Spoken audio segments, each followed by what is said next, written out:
এবার bachelor point season 5 প্রতি পর্ব কত মিনিট করে দেখাইবে? এভারেজে 20 মিনিট করি, কোনো এপিসোড 21 মিনিট 22 মিনিটও যাইতে পারে। তাহলে তো ভালোই হইবে, এবারও দর্শক দেখে মজা পাইবে। মোটেও মজা হইতো না। হ্যাঁ, আরে ভাইয়া পোস্টে কমেন্ট করে দেখেন না, দর্শকের সপ্তাহে 2-3 দিন 20 মিনিট করে দেখি হোসায় না, হেতার আরো বেশি দেখতে চায়। আরে শিমুল, যেটাকে কম দেখি পোষাইতো না, হেতা গলে 8 এপিসোড একসাথে আসতেছে বঙ্গতে। বলেন কি ভাইয়া? তাহলে কি 8 এপিসোড একলগে ইউটিউবে দিয়ে দিব? কি একেলেন এটা আপনি? এত বড় আয়োজন করি, এত টাকা খরচ করি, ইউটিউবে দিলে কি পোষাইবনি? যেতারা বেশি করে দেখতে চায়, হেতা গলে 8 এপিসোড একসাথে আসতেছে বঙ্গতে।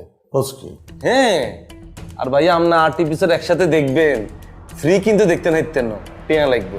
আর টেয়াও তো বেশি না, 8 এপিসোড মাত্র 40 টাকা। তাহলে প্রতি এপিসোড কত হইলো? মাত্র 5 টাকা। দর্শকটা এটা কই দিতাম নি। দর্শক, ব্যাচেলর পয়েন্ট সিজন 5 বঙ্গতে আসতেছে, একসাথে 8 এপিসোড, প্রতি পর্ব মাত্র 5 টাকা।